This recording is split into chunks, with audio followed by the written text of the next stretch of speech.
ಅಧಿಕಾರದಿಂದ ಅಮಿತ್ ಶಾ ಅವರು ದೊಡ್ಡ ಹುದ್ದೆಯಲ್ಲಿ ಅದಾರೆ. ಆದರೆ ಗೌರವದಿಂದ ನಮಸ್ಕಾರ ಅಟ್ಟೆ ಮಾಡಬೇಕು. ಖಾಲಿ ಮುಗಿಯುವಷ್ಟು ಏನು ಪುತ್ರಯಾಮವನ್ನು ಪ್ರದರ್ಶನ ಮಾಡೋಂಗಾಯ್ತು. ರಾಜಕೀಯ ಸನ್ಯಾಸ ತಗೋತಾರೆ ಯಡಿಯೂರಪ್ಪನವ್ರು ತನಿಸಿತ್ತು. ಇಂಥ ದೊಡ್ಡ ಕಾರ್ಯಕ್ರಮ ಮಾಡಿ ವಿಜೇಂದ್ರ ಪ್ರಕಾರ 10 ಲಕ್ಷಕ್ಕಿಂತ ಹೆಚ್ಚು ಜನ ಸೇರಿದ್ರು. 10 ಲಕ್ಷಕ್ಕಿಂತ ಮಿಕ್ಕಿ ಜನ ಸೇರಿದ್ದರು ಡ್ಯಾಂಡ್ ಹೊಡ್ಲಾಕತ್ತಾರೆ ಕೆಲವು ಮಂದಿ. ಚಿತ್ರದುರ್ಗದಲ್ಲಿ ಯಡಿಯೂರಪ್ಪನವರಿಗೆ ಅಭಿಮಾನೋತ್ಸವ ಅಂತ ಕಾರ್ಯಕ್ರಮ ಮಾಡಿದ್ರು. ಯಾಕೆಂದ್ರೆ ರಾಜಕೀಯದಲ್ಲಿ 50 ವರ್ಷಗಳನ್ನ ಪೂರೈಸಿದ್ರು ಅಂತ. ಈ ಕಾರ್ಯಕ್ರಮಕ್ಕೆ ಸಾಕಷ್ಟು ಸಂಖ್ಯೆಯಲ್ಲಿ ಜನ ಸೇರಿದ್ರು. ಬಿಜೆಪಿಯ ನಾಯಕರು ಹಾಗೆ ಅಮಿತ್ ಶಾ ಅವರು ಕೂಡ ಆಗಮಿಸಿದ್ರು. ಈ ಸಂದರ್ಭದಲ್ಲಿ ಯಡಿಯೂರಪ್ಪನವರು ಅಮಿತ್ ಶಾ ಅವರ ಕಾಲಿಗೆ ನಮಸ್ಕಾರ ಮಾಡಿದ್ರು. ಈ ವಿಚಾರಕ್ಕೆ ಸಂಬಂಧಪಟ್ಟ ಹಾಗೆ ಈಗ ಯತ್ನಾಳ್ ಅವರು ರಿಯಾಕ್ಟ್ ಮಾಡಿದ್ದಾರೆ. ಅಮಿತ್ ಶಾ ಅವರು ದೊಡ್ಡ ಪದವಿಯಲ್ಲಿದ್ದಾರೆ, ಸತ್ಯ ಬಿಜೆಪಿಗಾಗಿ ಸಾಕಷ್ಟು ತ್ಯಾಗ ಮಾಡಿದ್ದಾರೆ, ಹಾಗಂತ ನಮಸ್ಕಾರ ಮಾಡಬಹುದಾಗಿತ್ತು, ಕಾಲಿಗೆ ಬೀಳೋ ಅವಶ್ಯಕತೆ ಇರಲಿಲ್ಲ ಅಂತ ಹೇಳಿದ್ದಾರೆ. ಹಾಗೇನೆ 10 ಲಕ್ಷಕ್ಕೂ ಹೆಚ್ಚು ಜನ ಸೇರಿದ್ರು ಅಂತ ವಿಜಯೇಂದ್ರ ಹೇಳ್ತಾರೆ. ಆದ್ರೆ 10 ಲಕ್ಷ ಜನ ಎಲ್ಲಿ ಸೇರಿದ್ರು, ಸುಳ್ಳು ಹೇಳೋದಕ್ಕೂ ಒಂದು ಮಿತಿ ಬೇಡವಾ ಅಂತ ಟಾಂಟ್ ಕೊಟ್ರು. ಹಾಗೆ ಇದು BSY ಅಭಿಮಾನೋತ್ಸವ ಅಲ್ಲ, ಬದಲಿಗೆ ಬೀಳ್ಕೊಡುಗೆ ಸಮಾರಂಭದ ರೀತಿ ಇತ್ತು. ಮಗನ ಭವಿಷ್ಯಕ್ಕಾಗಿ ಅಮಿತ್ ಶಾ ಅವರ ಕಾಲಿಗೆ ಬಿದ್ರು ಅನ್ನೋ ರೀತಿಯಲ್ಲಿ ಮಾತನಾಡಿದ್ದಾರೆ. ನೋಡಿ, BJP ಯಡಿಯೂರಪ್ಪನವರು ಭಾಳ ಹಿರಿಯರು. ಅಮಿತ್ ಶಾ ಅವರು ಇನ್ನ ಗುಜರಾತದ ಇದು ಇದ್ದಾಗ ಇವರು ಇದು ಇದ್ದರು. ಅವರು ಅಧಿಕಾರದಿಂದ ಅಮಿತ್ ಶಾ ಅವರು ದೊಡ್ಡ ಹುದ್ದೆಯಲ್ಲಿ ಅದಾರೆ.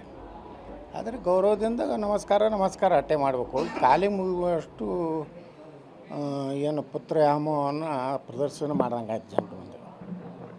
ಮತ್ತು ನನಗೆ ಅನ್ನಿಸ್ತು, ನಿನ್ನೆ ಅವರು ರಾಜಕೀಯ ಸನ್ಯಾಸ ತಗೋತಾರೆ ಯಡಿಯೂರಪ್ಪನವ್ರು ತನಿಸಿತ್ತು. ಇಂಥ ದೊಡ್ಡ ಕಾರ್ಯಕ್ರಮ ಮಾಡಿ ವಿಜೇಂದ್ರ ಪ್ರಕಾರ 10 ಲಕ್ಷಕ್ಕಿಂತ ಹೆಚ್ಚು ಜನ ಸೇರಿದ್ರು. 10 ಲಕ್ಷ ಜನ ಸೇರಬೇಕಾದ್ರೆ ನೀವು ಮುಂಜಾನೆ ಕ್ಯಾಲ್ಕುಲೇಷನ್ ಮಾಡಿಸಿದೆ 243 ಎಕರೆ ಬೇಕು. 10 ಲಕ್ಷ ನೀವು ಸ್ವಲ್ಪ ಚರ್ಚೆ ಮಾಡಿರಿ ಚೆಂದ ಮಡ್ಯಾದ. 10 ಲಕ್ಷಕ್ಕಿಂತ ಮಿಕ್ಕಿ ಜನ ಸೇರಿದ್ದರು ಡ್ಯಾಂಡ್ ಹೊಡ್ಲಾಕತ್ತಾರೆ ಕೆಲವು ಮಂದಿ.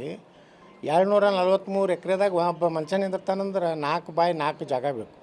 ಈಗ ನಾನು ನಿತ್ತೀನಂದ್ರೆ 4x4 ಜಾಗ ಬೇಕು. ಇದು 10 ಲಕ್ಷ ಎಲ್ಲಿದು ಬರ್ತೈತೆ ರೀ?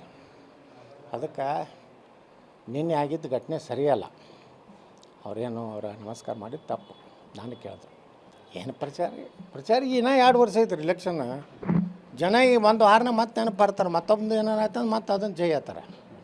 ನಾಳೆ ಸಿದ್ದರಾಮೋತ್ಸವ ಮಾಡ್ತಾರೆ, ಮತ್ತು ಅದು ಅವರು 5 ಲಕ್ಷ ಜನ ಸೇರ್ತಾರೆ, ಮತ್ತು ಅದು ಬರ್ತದೆ.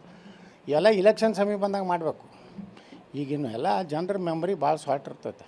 ಏನು ಹೇಳಿಲ್ಲ ಅಲ್ರಿ, ಮೊದಲೇ ನವಂಬರ್ ಕ್ರಾಂತಿ ಆಗೋದು ಅದು BJPಗೆ, ಅದನ್ನು ಬದಲಾವಣೆ ಮಾಡ್ತಾ ಇರುತ್ತೆ ಅವ್ರಿಗೆ ಪಕ್ಕ ಅನಿಸೈತಿ. ಅದಕ್ಕೆ ಇದು ಒಂದು ಕಾರ್ಯಕ್ರಮ ಏನಾಗ್ತೈತೋ ಅವ್ರ BJP ಮಹಾನ್ ನಾಯಕರುಗಳಿಗೆ ಗೊತ್ತು. ಇಲ್ಲಿರುವ ರಾಜ್ಯದಲ್ಲಿರುವಂಥವ್ರು ಪಾಪ ಮಾಜಿ ಮುಖ್ಯಮಂತ್ರಿಗಳನ್ನೆಲ್ಲ ಹಿಂದೆ ಕುಂಡ್ರಿಸಿದ್ರು. ಅವ್ರಿಗೆ ಜೀವ ಕೊಡೋಂಥ ಮಾಜಿ ಮಂತ್ರಿ ಸದಾನಂದ ಗೌಡ, ಬೊಮ್ಮಾಯಿ, ಕನಿಷ್ಠ ಮುಂದೆ ಕೊಂಡ್ರೆ ಫ್ರಂಟ್ ಲೈನ್ ಇರ್ಬೇಕಲ್ರಿ XMಗಳು. ಅದನ್ನು ಅವರೇ ತಿಳ್ಕೊಬೇಕು. ಅವರು ಇಷ್ಟು ಗೌರವ ಐತೆ ನಿಮ್ಗತ್ತಂದ್ರೆ ಅದೇನು ಸಂದೇಶ ಕೊಟ್ರ ಅಂದ್ರೆ ನೀವೆಲ್ಲ ನನ್ನಿಂದ ಮುಖ್ಯಮಂತ್ರಿ ಆಗಿರೋ ಹಿಂದೆ ಕೊಂಡ್ರೆ ಅನ್ನಂಗೆ.